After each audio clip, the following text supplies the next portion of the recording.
Hello, lovely English learners, and welcome back to Daily Speak English.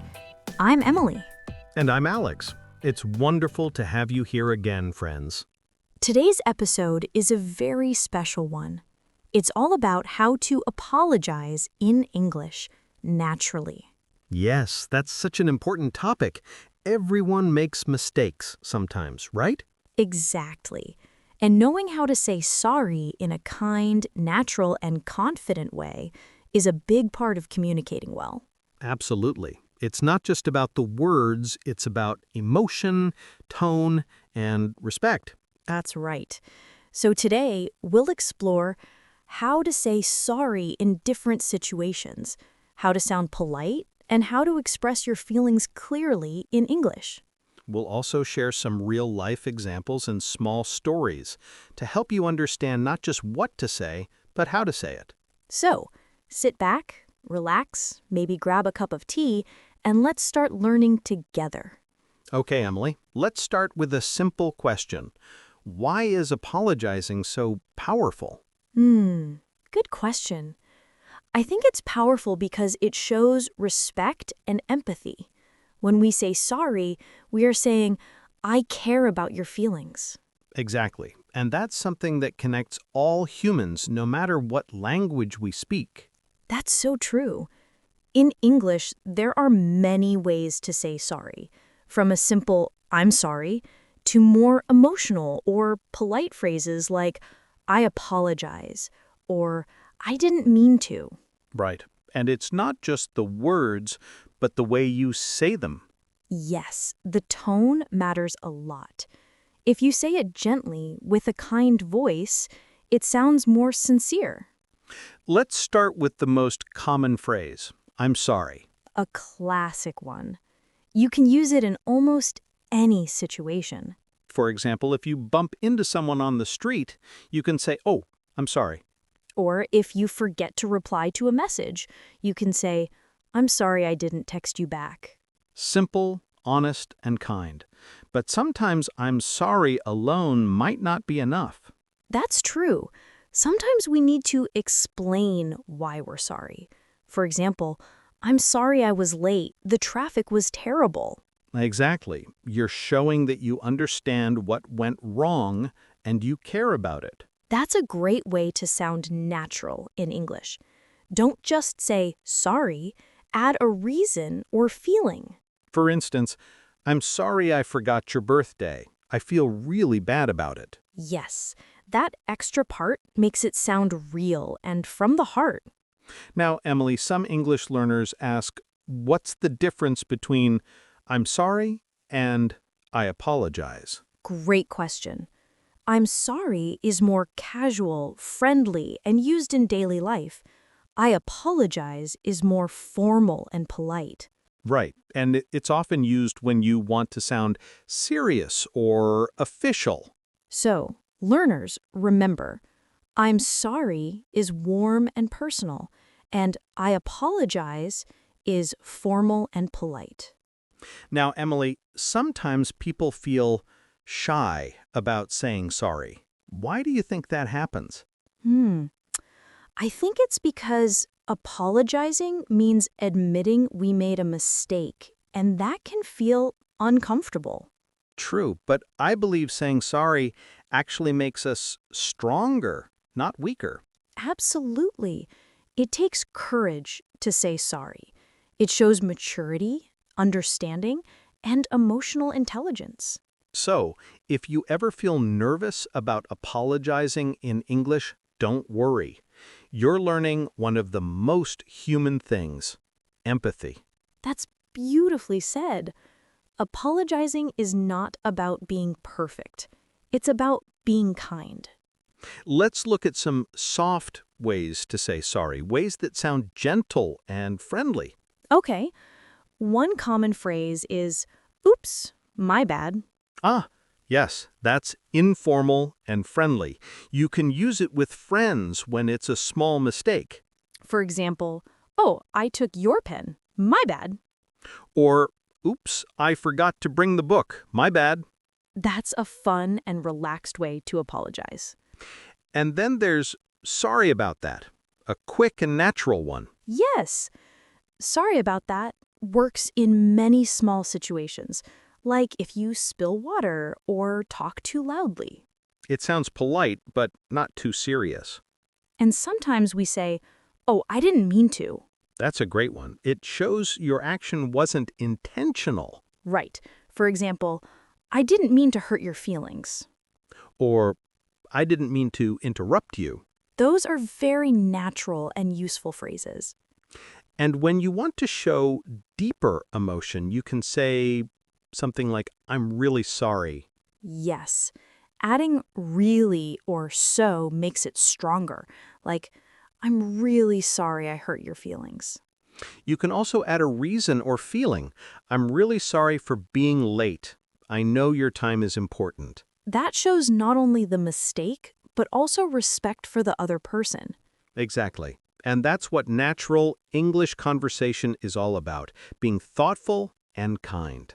Let's imagine a short story, Alex. Sure. Imagine you forgot to call your friend on their birthday. The next day you say, I'm so sorry I missed your birthday call. I was really busy yesterday, but I thought about you. That's lovely. Sincere, honest, and warm. And notice how you explain it without making too many excuses. Just simple truth. Yes, that's a key point. Don't over-explain or try to sound perfect. Just be honest. Right. People feel it when you speak from the heart. Let's practice a few apology sentences together. Great idea. Listeners, you can repeat after us. Okay. I'm sorry for being late. I'm sorry, I forgot to reply. I apologize for the confusion. I didn't mean to hurt your feelings. I'm really sorry. It won't happen again. Wonderful. If you're repeating with us, give yourself a smile. You're doing great. Yes, you're improving your English and your emotional intelligence. You know, Alex, apologizing is also a part of building relationships. Absolutely. Saying sorry can heal trust and make connections stronger. Right. When you say sorry with kindness, it often makes the other person open their heart again. That's so true. Sometimes a simple I'm sorry can fix what many words cannot. That's a beautiful thought. Thank you, Emily. I believe that learning to apologize is one of the most valuable skills in any language. I couldn't agree more. You know, Emily, sometimes it's not just about saying sorry. It's also about what happens after we say it. Exactly. A true apology means we take responsibility and try to make things better. Right. Words are powerful, but actions show that we really mean what we say. For example, if you accidentally hurt a friend's feelings, you can say, I'm sorry, but it's even better if you add, can I do something to make it right? That's such a kind and mature way to handle it. It shows you care. Yes. In English, we often combine the apology with a kind action, like helping, writing a message, or even giving a small gesture of care. That's true. Even saying, let me make it up to you, sounds friendly and thoughtful. Oh, that's a good one. Let me make it up to you means I want to do something nice to fix the situation. Exactly. It's perfect between friends or family members. For example, I'm sorry I forgot our lunch. Let me make it up to you. I'll buy you coffee next time. So warm and real. I love that. Another one we use often is thanks for understanding. Oh, yes, that's polite and positive. It shows gratitude after you say sorry. Like, I'm sorry for being late. Thanks for understanding. That's perfect English. Short, natural, and kind. Emily, let's talk about tone. Many learners ask, how can I sound sincere when I apologize? That's a great question. It's all in your voice and your eyes. Speak slowly, softly, and with a little emotion. Yes, don't rush. And don't sound too flat. Let your heart show a little. For example, I'm so sorry I hurt your feelings, said gently. That sounds honest. But if you say, sorry, I hurt your feelings, said quickly, it sounds less caring. Exactly. The feeling is what makes the difference. I think that's why learning to apologize is a big part of emotional intelligence. Yes, it's not just grammar, it's understanding people. Let's imagine another short story. Sure. Imagine you work at an office and you send an email with the wrong attachment. Oh no, that's a common one. You could write, I apologize for the mistake in my previous email. Please find the correct file attached. Thank you for your understanding. That sounds so polite and professional, perfect for business English. Yes, it's clear, respectful, and positive. And notice you say sorry, fix the mistake, and thank the person. That's the best combination. In personal life, it's similar. You can say, I'm sorry I made you feel bad. That wasn't my intention. Exactly. When you show empathy, when you say, I understand how you feel, it brings peace. And it helps the other person feel seen and respected.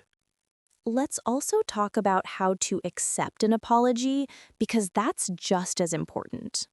Oh, yes. When someone says sorry, how do you respond kindly in English? Well, one common response is, that's okay. Right. It means you forgive them or that it's not a big deal. Another one is, don't worry about it. Yes, that one's friendly and casual. You can also say, no problem at all, or it happens. Or, thanks for saying that. That one is really nice. It shows you appreciate their honesty. I love that one. It sounds warm and real. But remember, learners, tone still matters when you accept an apology. Yes, if you say, it's fine, in a cold tone, it might sound unfriendly. Right. Try to keep your voice calm and gentle. Let's give some examples of natural responses. Okay, It's okay, don't worry. that's all right. I understand. No problem at all. Thanks for saying that. I appreciate it. We all make mistakes. Beautiful. Each of those is a peaceful response. Yes, and when both sides communicate kindly, it builds trust.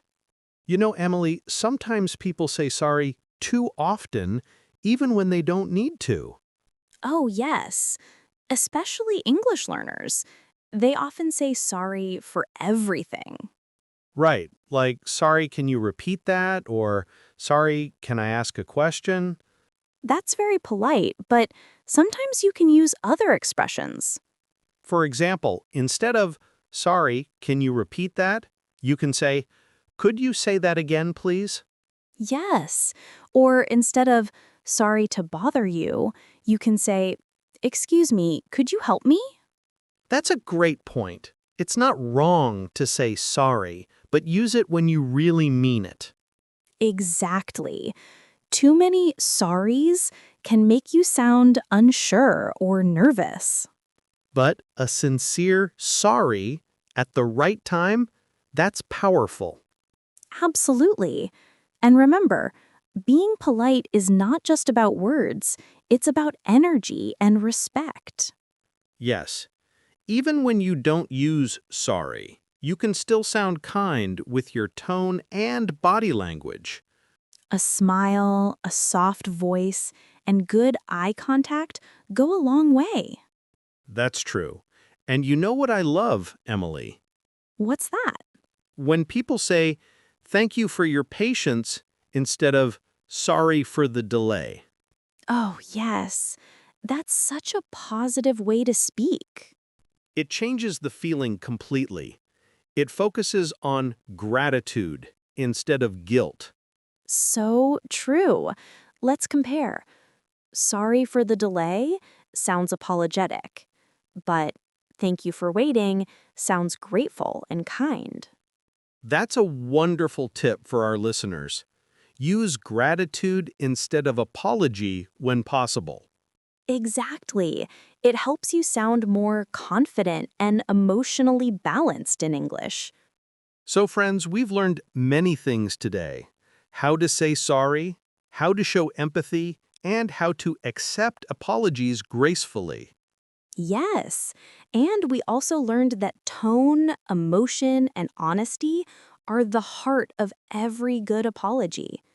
Before we wrap up, let's do a short reflection. Listeners, think of one moment when you had to say sorry recently. How did it feel? What did you learn from it? That's a wonderful practice, Alex. Reflecting helps us grow, not just in language, but in life. Exactly, because English isn't only about words, it's about connection, emotion, and kindness. So keep practicing your English with love and patience.